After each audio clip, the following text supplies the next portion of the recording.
Aujourd'hui, j'allais vous faire une présentation en prenant le cas d'une entreprise grande ou moyenne. Alors, je me réjouis de voir que beaucoup de personnes se sont inscrites dans les groupes WhatsApp. Alors, il y a un groupe général où j'ai mis tout le monde. S'il y a quelqu'un qui n'est pas dans le groupe général, envoyez-moi un email et je vous mets dans le groupe général. C'est là où je publie des informations qui concernent l'ensemble de la plateforme de façon transversale. Et les personnes qui n'ont pas encore vu le module sur comment fonctionnent les groupes WhatsApp, je vous recommande vivement d'aller voir ce module-là. C'est un module très important. Il y a près de 200 personnes qui l'ont vu. Ça vous permet de comprendre comment on va fonctionner dans les mois à venir, dans les semaines à venir. Ça, c'était une précision que je voulais faire au début de cette réunion. Il y a des personnes qui étaient là depuis le début, donc qui n'ont rien raté. Il y a des personnes qui ont pris le train en marche. Donc, j'ai recommandé vivement à ces personnes-là de revoir les vidéos passées. Dans le cas d'une entreprise moyenne ou grande, il y a toujours un résumé exécutif. Alors, généralement, ce résumé exécutif-là couvre presque l'ensemble du plan d'affaires. Mais c'est quelque chose qu'on rédige à la fin, une fois qu'on a terminé le plan d'affaires. Parfois, on l'appelle sommaire exécutif. En anglais, c'est executive summary. Ça résume en 2, 3, 4 pages, 5 pages maximum, les principaux éléments du plan d'affaires. Et les décideurs, généralement, vont se concentrer sur le résumé exécutif pour comprendre. Si vous faites un plan d'affaires qui fait 50 à 200 pages, ça dépend de l'importance du plan d'affaires, de l'étude de marché, etc. Il faut inciter les gens à avoir le courage d'aller lire le plan d'affaires. Donc ça, c'est le rôle du résumé exécutif. De façon synoptique, ce résumé exécutif vous donne très rapidement l'importance, les éléments substantiels du plan d'affaires. Donc, il faut le rédiger soigneusement et pour cela, il faut d'abord dérouler le plan d'affaires jusqu'à la fin avant de rentrer dans le résumé exécutif. Donc, on commence toujours par la description de l'entreprise. Pour cette description de l'entreprise, on commence d'abord par la vision, la mission, les objectifs à long terme. Ça, c'est vous qui parlez.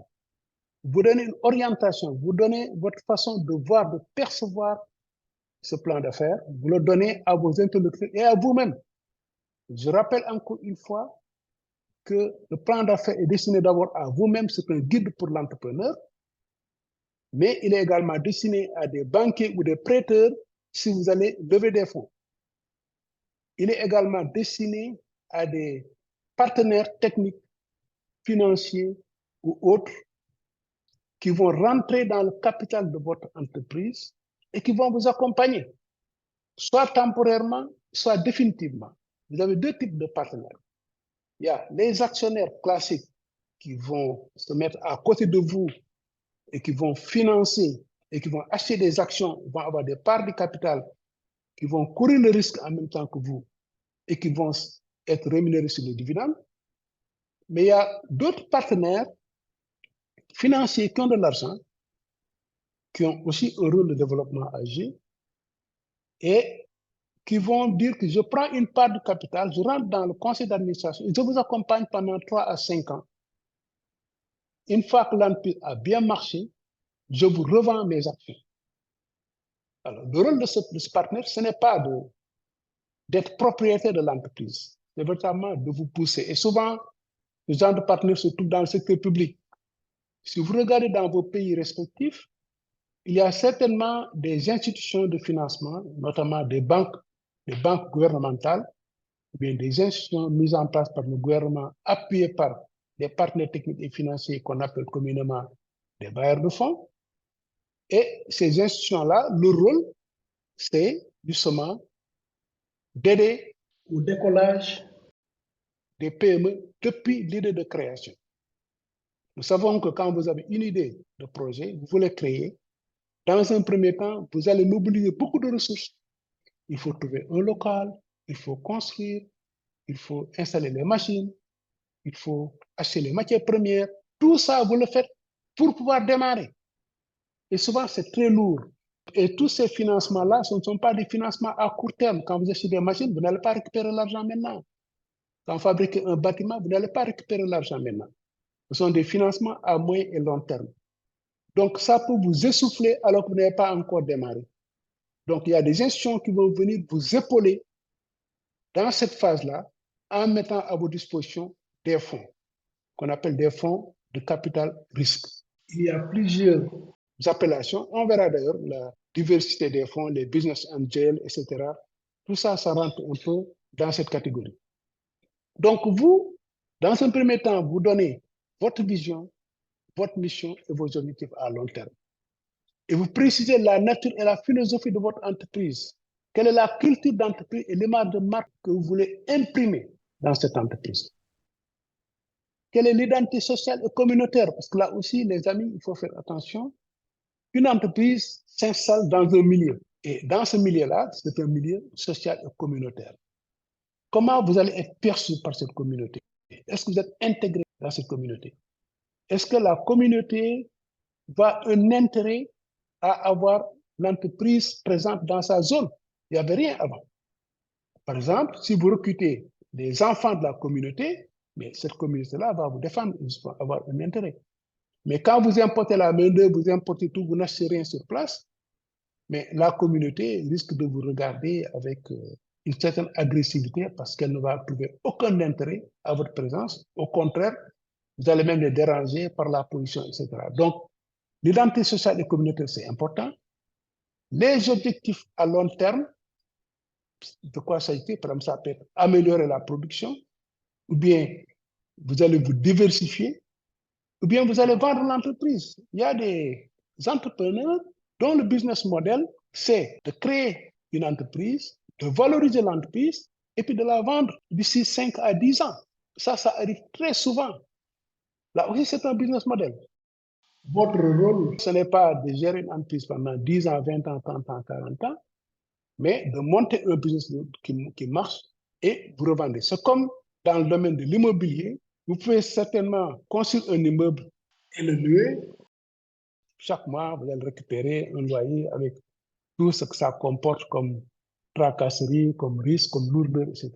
Mais il y a d'autres qui disent, je vais prendre un terrain, je construis un immeuble et puis je vends l'immeuble.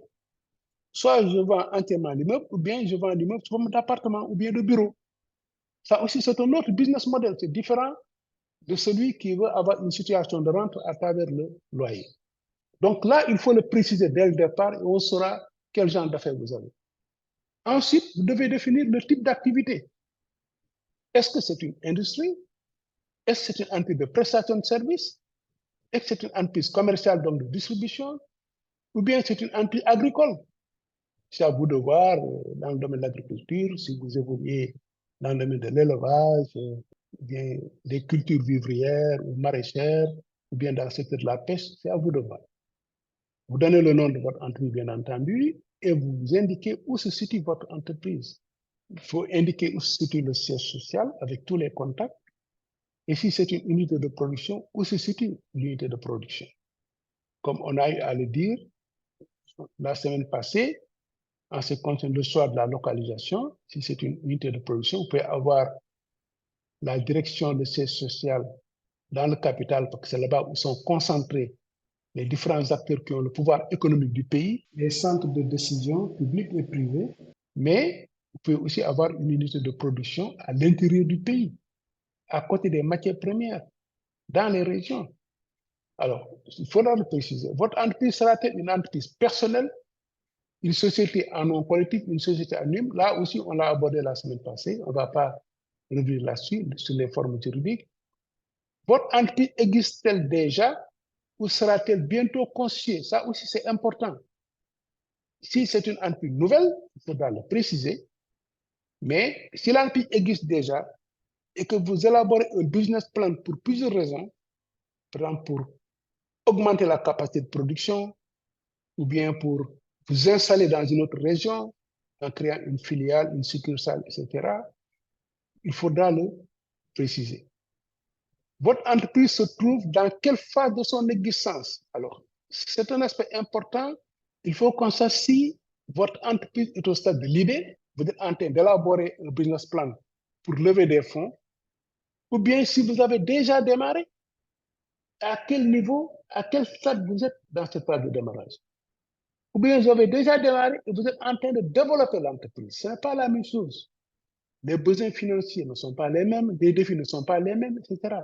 C'est important de le préciser. Juste en une phrase. Votre produit a-t-il déjà été testé? Si c'est un produit que vous fabriquez, est-ce que les contrats de bail ont été signés? Parce que là aussi, vous allez vous installer quelque part. Mais quelle est la situation foncière de l'endroit où vous allez vous installer? Sinon, demain, quelqu'un va venir avec un titre foncier et puis vous dire, dégagez. Les fournisseurs sont-ils identifiés? Le personnel a-t-il été recruté, etc. Tout ça, il faudra le dire dans la description de l'entreprise. Comment l'entreprise sera-t-elle organisée? Il faudra le préciser. Quelle sera la taille de l'entreprise? Là aussi, vous donnez une idée du volume du chiffre d'affaires, soit annuel, soit sur plusieurs années. Le nombre d'employés, employés permanents, employés saisonniers, la taille des équipements, donc la capacité de production. Ce sont des choses qu'il faudra préciser. Pourquoi les investisseurs souhaiteront-ils mettre de l'argent à votre disposition? Ça, c'est important, les amis. Si vous ne le comprenez pas, mais vous ne saurez pas demander l'argent. Vous répondez à des attentes, et ça, on l'a dit dans les vidéos passées, à quoi sert le plan d'affaires. Là encore, les amis, je vous renvoie, pour ceux qui n'ont pas encore vu cette vidéo, d'aller regarder la vidéo sur à quoi sert un plan d'affaires pour l'entrepreneur, pour les prêteurs, donc les banquiers, et pour les partenaires. C'est à partir de là, maintenant, que vous saurez orienter la rédaction de votre plan d'affaires. À qui allez-vous vendre vos produits? Quelle est votre marché cible? Quels sont les changements que vous prévoyez dans votre secteur? Là aussi, il faut faire attention. Parce que vous entrez dans un secteur qui va changer. Il faut donc connaître ces changements et savoir anticiper, expliquer comment votre entreprise va s'y prendre pour en tirer profit ou pour y faire face si c'est une menace. Si c'est une opportunité, comment bénéficier? Si c'est une menace, comment y faire face? Vous voyez déjà, dans la description de l'entreprise, ce n'est pas très long, mais il y a des questions clés auxquelles il faut répondre. Ensuite, une fois qu'on a fait la description de l'entreprise, deuxième élément, au niveau des produits et services. Les questions clés qu'on se pose, quelle est la description exacte de votre produit ou de votre service? Quelles sont les caractéristiques du produit? Il faudra faire une description précise. Si c'est un produit manufacturé que vous fabriquez, il faudra en faire une description extrêmement précise. Quelles sont les caractéristiques de ce produit? Quelles sont ses fonctionnalités, etc. Quel sera l'avantage de votre produit ou service pour le client? Comment fonctionnera votre produit ou comment votre service sera-t-il utilisé? Quels sont les services après-vente que vous allez offrir? Parce qu'on ne vend pas seulement un produit comme ça dépend de la nature du produit. Pour certains produits, il faut un service après-vente. En matière de livraison, par exemple, quelle garantie vous offrez? Comment vous allez livrer le produit? Comment vous allez garantir le produit? Combien de temps? Les pièces ou main-d'œuvre ou pas? En matière d'assistance technique, en matière de suivi de la vente. Là aussi, les amis, vous devez savoir que lorsque vous vendez un produit, lorsque vous mettez un produit sur le marché, il y a toujours des risques que le produit ne puisse pas répondre aux besoins des consommateurs. Il peut y avoir des problèmes. Si c'est une denrée alimentaire, cette denrée peut être infestée, par exemple. À ce moment-là, il faudra rappeler le produit. Et le retour sur marchandise, ça coûte toujours beaucoup d'argent. C'est une perte sèche. Donc, c'est quelque chose qu'il faut éviter, qu'il faut prévoir dans le plan d'affaires. Quels sont les droits d'auteur que vous avez sur les produits ou vos services? Là aussi, les produits que vous avez, peut-être que font l'objet d'un brevet. Quelqu'un d'autre l'a inventé, ce n'est pas vous. Ou bien, si c'est une œuvre artistique, il y a des droits d'auteur. Donc, vous ne pourrez pas l'utiliser librement. Parfois, il y a des secrets commerciaux qui sont liés au produit. Parfois, il y a des clauses de non-concurrence. Vous vendez à quelqu'un, vous dites que oui, mais vous n'allez pas me concurrencer. Donc là aussi, ce sont des précautions à prendre. Quels sont les autres droits de propriété intellectuelle? Alors, la notion de propriété intellectuelle, les amis, c'est très important. En Afrique, on invente beaucoup de choses. Mais la différence entre les pays développés et les pays asiatiques, c'est que eux, chaque fois qu'ils inventent quelque chose, systématiquement, ils vont le breveter et ce brevet, ça les protège. Donc, la propriété intellectuelle, c'est quelque chose qui vous appartient. Il y a des institutions qui sont là pour ça, au niveau national. Au niveau africain, il y a l'OAPI, l'Organisation africaine de la propriété intellectuelle qui s'ouvre au Cameroun. Au niveau mondial, il y a l'OMPI, l'Organisation mondiale de la propriété intellectuelle qui s'ouvre à Genève. Au niveau national, maintenant, vous pouvez avoir souvent des structures qui dépendent du ministère de l'Industrie en général et qui peuvent défendre vos propriétés, vos inventions. Sinon, vous inventez un produit qui marche, quelqu'un d'autre va le prendre et va le répliquer. Et en ce moment-là, bien entendu, le grand problème, c'est que vous ne pourrez plus courir derrière cette personne pour lui interdire quoi que ce soit parce que vous n'avez aucun droit de propriété. Le cycle de vie de votre produit. Alors, la notion de cycle de vie, c'est quelque chose de très important, les amis, parce que tout produit, comme un être humain, comme dans la nature, connaît une phase de naissance, donc le produit naît, de croissance, donc quand on naît, on devient un bébé, après il y a la croissance, puis il y a la phase de l'enfance, de maturité quand on devient adulte, et de déclin quand on devient vieux. Donc ça, c'est la nature humaine, et ça s'applique à tous les produits qu'on puisse connaître sur cette terre. Maintenant, le cycle de vie peut être plus ou moins long. Il y a des cycles de vie qui sont très longs, comme les avions, par exemple, on ne les change pas chaque année, vous voyez, les bateaux, les navires, etc. Mais il y a des produits qui connaissent un cycle de vie très court, c'est le phénomène de mode, par exemple. Et moi, j'ai vu dans un pays européen où on avait fait une étude de marché, je voulais voir le phénomène de mode, il me dit qu'ici, notre cycle de vie, c'est 15 jours. Parce que chaque 15 jours, c'était des jeans. Chaque 15 jours, dans les boîtes de nuit, les jeunes inventent une nouvelle mode. Soit c'est des jeans triés, ou bien des fleurs, de ceci, de cela. Donc, si vous vendez un produit que les jeunes portent il y a 2 semaines, 3 semaines, personne ne l'achète. Voilà. Mais dans le domaine des technologies de l'information et de la communication, le cycle de vie est en général très court. D'ailleurs, ça devient de plus en plus court. Vous regardez la panoplie de produits, d'objets qui existaient dans le domaine des IT, donc dans le domaine des technologies de l'information et de la communication. Je suis sûr qu'il y a beaucoup de jeunes qui ne savent pas ce que c'est qu'un Walkman. Parce que à l'époque, quand nous, on utilisait les Walkman, vous n'étiez pas encore né.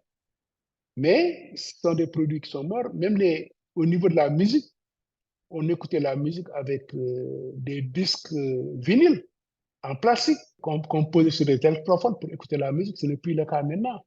Mais tous ces produits ont disparu parce que sont arrivés en phase de déclin et le marché n'en veut plus. Donc, vous aussi, vous devez savoir où se situe le cycle de vie de votre produit. Alors, pour cela, je fais un petit schéma pour que vous puissiez bien comprendre les étapes de cycle de vie d'un produit où nous avons ici, ici ce sont les ventes, hein, ici c'est le temps. Une fois qu'on a créé le produit, on va l'introduire sur le marché.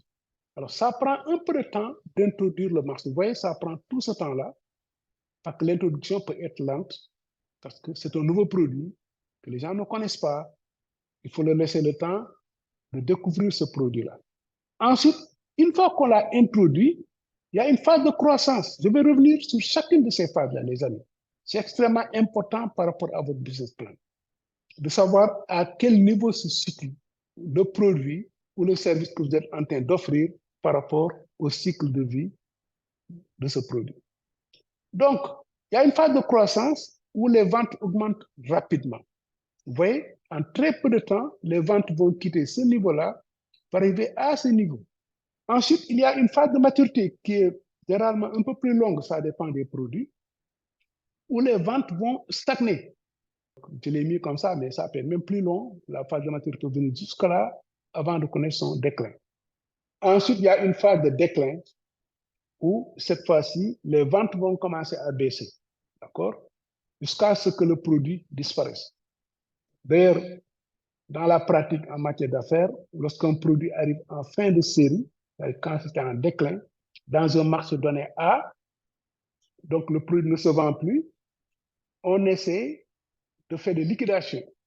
On fait des soldes à 70, 80, parfois même 90% pour se débarrasser de ce produit parce que pour ce produit-là n'a pas d'avenir. Je vous donne ici les détails de chacune de ces phases, le cycle de vie des produits. Donc, il y a une phase de développement et de lancement. Donc, c'est cette phase-là. Ici, développement, c'est ça. Lancement, c'est ça. C'est une phase. Quelles sont les caractéristiques de cette phase? D'abord, il faut faire connaître le marché.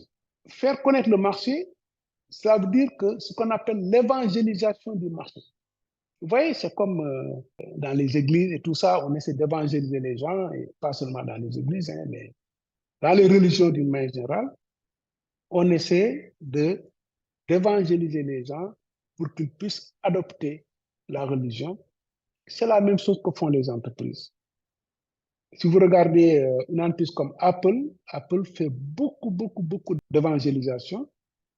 Une fois que vous embrassez Apple, c'est extrêmement difficile de s'en sortir.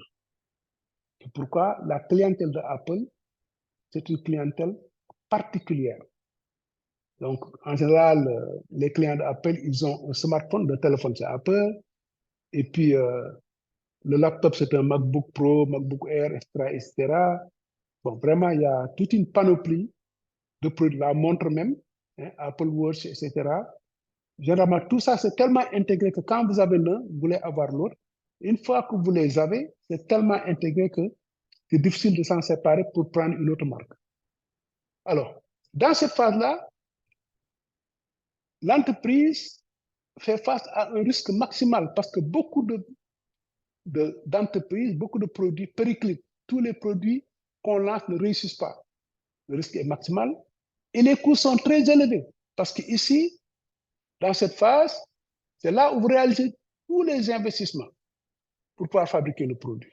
Donc, le coût est très élevé et puis le personnel n'est pas encore rodé. Donc, finalement, vous voyez, vous prenez beaucoup d'argent pour une productivité qui est plus faible. Les revenus sont faibles, comme je l'ai montré. Il y a un faible taux de survie. Donc, le taux de mortalité est très élevé. Beaucoup de produits disparaissent dans cette phase. Mais c'est une phase incontournable. Les habitudes des consommateurs sont peu modifiables. C'est difficile de changer les habitudes des consommateurs. C'est pourquoi on parle ici d'évangélisation du marché. On essaie de convaincre les gens pour qu'ils puissent acheter le produit. Ensuite, maintenant, on aborde la phase de croissance. Vous voyez, dans cette phase-là, introduction, les ventes décollent peu, mais là, les ventes vont commencer à décoller petit à petit parce que le produit est de plus en plus connu. Le produit commence à gagner une certaine notoriété. Ça intéresse les gens. Les gens se précipitent pour acheter ce produit-là. C'est la phase de croissance. Donc, dans cette phase de croissance, les investissements sont nécessaires. Il faut continuer à investir parce que les ventes augmentent rapidement. Il faut investir dans les outils de production. Il faut investir surtout dans le marketing et la distribution. Il faut faire beaucoup de publicité, beaucoup de bruit. Il faut faire connaître le produit. Les cash flows sont négatifs. C'est-à-dire qu'ici, il n'y a pas encore suffisamment de recettes pour couvrir l'ensemble de vos charges. Même si le prix de vente reste élevé, ce n'est pas encore suffisant. Souvent, vous n'avez pas encore atteint le seuil de rentabilité ou bien le point mort. Et la concurrence augmente. Pourquoi est-ce que la concurrence augmente? Parce que comme il y a une croissance dans les ventes, mais tout ça attire l'attention des concurrents qui vont se précipiter dans ce secteur. Il y a des gens qui ont beaucoup d'argent, qui n'ont pas beaucoup d'idées, qui attendent simplement que quelque chose marche pour s'y lancer. Donc, vous allez faire face à beaucoup de concurrents ici. Et l'une des conséquences, justement, c'est la baisse des prix. Vous vendez à un prix, les gens veulent entrer sur le marché, mais pour attirer une part de la clientèle, ils vont baisser les prix pour les attirer. Donc, il y a une sorte de guerre des prix ici. Mais nous sommes en phase de croissance. Alors, il y a ce que j'appelle les effets d'expérience qui réduisent les coûts de production et préservent les marges des meilleurs. C'est-à-dire que, comme vous êtes le premier dans ce secteur, vous avez un avantage par rapport aux concurrents qui viennent d'entrer, parce que vous, au moins, vous avez de l'expérience, alors que les concurrents viennent d'arriver.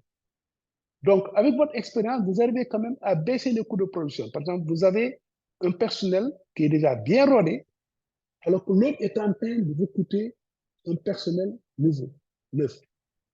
Donc, vous allez être beaucoup plus productif que les concurrents.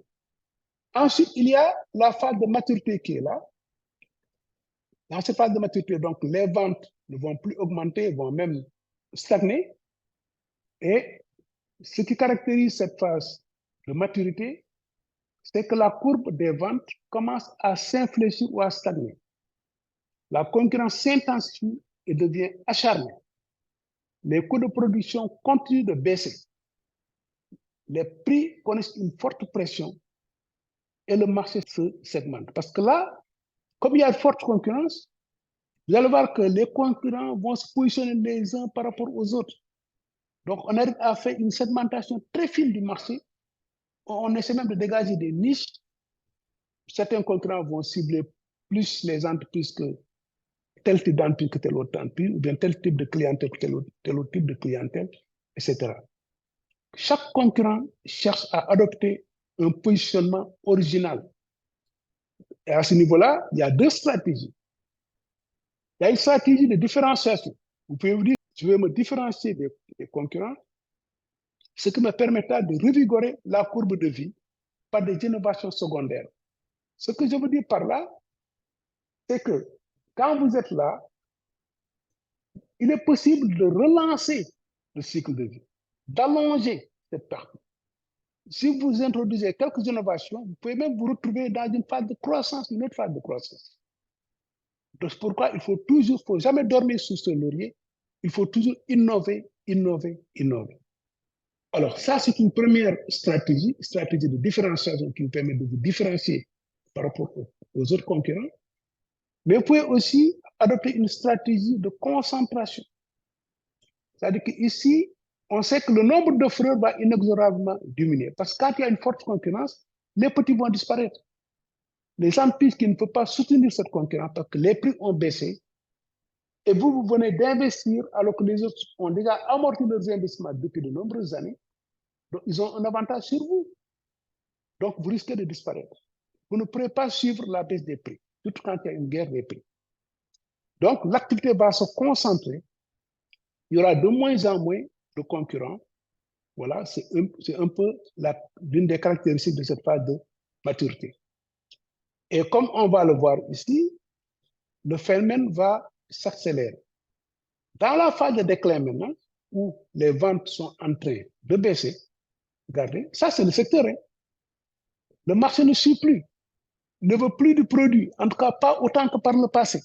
Pour des tas de raisons. Peut-être qu'il y a un autre produit qui vient de substitution. On ne va pas épiloguer sur les raisons. Le déclin, il est là. Alors, quand on est dans la phase de déclin, on a des facteurs de croissance qui sont fragiles. C'est difficile de se développer.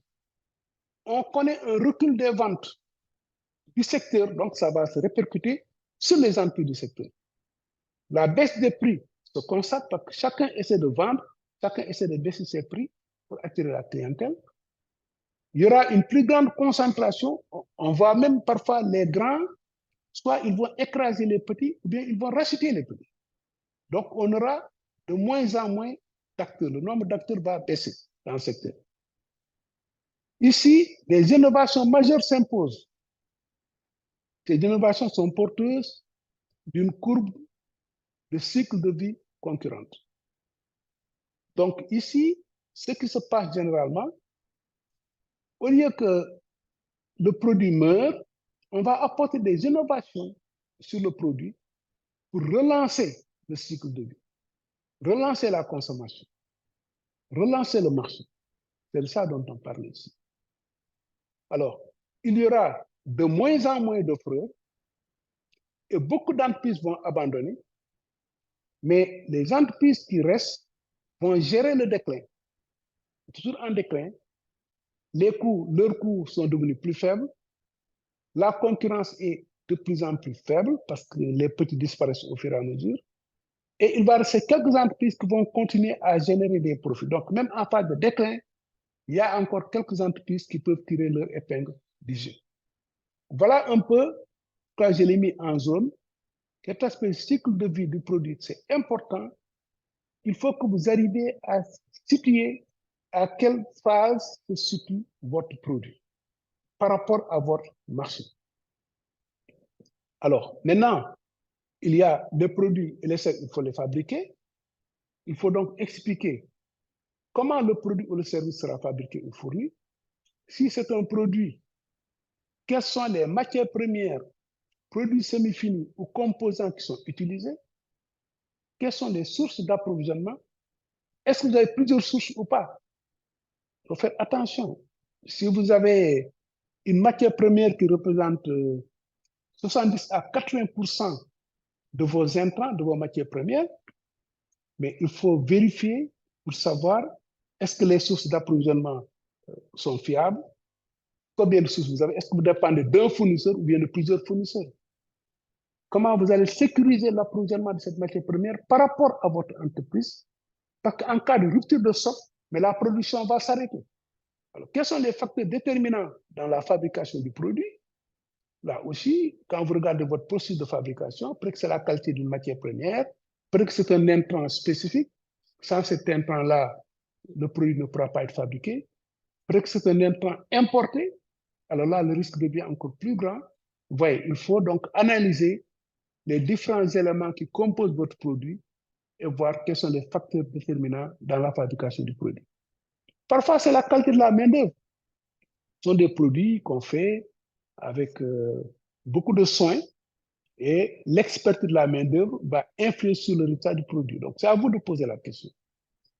Quels sont les besoins en investissement, en matière première et en main-d'œuvre? Là aussi, vous allez les lister. Quels sont vos besoins en stock?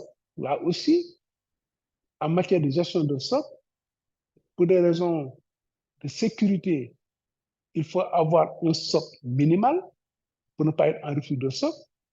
Mais tout le monde sait que le stock, ça permet d'immobiliser de l'argent. Vous achetez 10 tonnes de ciment que vous gardez en stock, ben, ce ciment-là, il est là, vous ne l'utilisez pas, mais vous l'avez déjà payé. Donc, il ne faut pas avoir des stocks excessifs, sans compter les risques aussi de conservation. Mais il y a des techniques de calcul qui vous permettent d'avoir un stock minimal avec des seuils de commande, etc., etc. Y a-t-il des matières premières dangereuses? Là aussi, n'oubliez pas, vous vivez dans une communauté, dans un environnement, et même par rapport à votre personnel. S'il y a des matières premières dangereuses, si vous ne prenez pas les mesures conservatoires requises, mais vous mettez en danger votre personnel. Vous pouvez mettre également en danger votre environnement immédiat. Je ne vais pas y revenir, on en a longuement épilogué la fois dernière quand j'ai parlé de l'usine Gopal en Inde, etc. Quand il s'agit maintenant d'un service, le service est-il fourni par votre propre personnel ou sous-traité à des constants externes? Avez-vous des procédures de fourniture de services? Si oui, les décrire. Parce que là aussi, les amis, il ne s'agit pas seulement de dire, oui, j'ai fait telle prestation de service. Il faut des procédures. Même quand vous avez un salon de coiffure, la procédure, c'est quand le client entre, qui va l'accueillir, qui va l'installer, qui va lui faire les services, comment vous allez le facturer, comment vous allez l'accompagner jusqu'à la porte pour que la prochaine fois, il puisse venir. Est-ce que vous allez servir un verre d'eau ou pas? Vous voyez, tout ça, ça fait partie des procédures. C'est une stratégie de vente de services. Les amis, les services, c'est la qualité. Il faut que le client soit satisfait. Il ne faut pas qu'il soit satisfait aujourd'hui. Demain, il n'est pas satisfait. Le surlendemain, non. Quand ça change comme ça, ce n'est pas bon pour l'entreprise. Quand vous avez une certaine qualité de service, il faut qu'il y ait des procédures que vous allez suivre et vous allez former le personnel pour suivre ces procédures-là. Si ces procédures existent, il faut les décrire. Sinon, bon, il faudra essayer de faire des procédures. Quels sont les facteurs déterminants dans la fourniture du service? Y a-t-il un niveau de qualité requis pour ce service? Si oui, comment allez-vous maintenir ce niveau de qualité? Voilà un peu les amis en ce qui concerne les produits et les services. Moi, je préfère, pour la partie marché, qu'on l'analyse de façon très détaillée, parce que là, on est au produit de service. Il y a le marché, il y a la stratégie de marketing, il y a le plan de développement, il y a l'équipe de gestion, parce que vous allez demander de l'argent, mais qui est chargé de la gestion de cet argent-là? Quelle est l'équipe? Est-ce que vous êtes seul? Est-ce que vous êtes en équipe ou pas? C'est une société anonyme. Vous avez des administrateurs qui sont les membres du conseil d'administration. Quelle est leur qualité, etc. Il y a aussi l'exploitation qui va revenir sur tous les aspects opérationnels donc, de gestion de l'entreprise, gestion technique de la production, gestion des ressources humaines, etc. Avant d'arriver au niveau des projections financières. Oui, souvent, comme je le disais tantôt dans les cours précédents, on fait juste une demi-page d'études de marché. Le marché existe parce que la consommation, c'est tant de milliards par an. Ensuite, on importe. Donc, si on importe, c'est que la demande est là. Donc, si on produit au niveau national, on va vendre. Et puis maintenant, on se met à faire des projections financières. Nous estimons notre chiffre d'affaires à temps. Non, ça ne se passe pas comme ça, les amis. Les projections financières, c'est une synthèse. Une fois que vous avez maîtrisé tout ce qui est en amont, tout ce qu'on vient de voir, avant maintenant de le traduire en chiffres. Il ne faut pas inventer les chiffres. Il faut que ça soit des données factuelles, des données réelles. Puis maintenant, offre et demande de financement et restructuration du plan.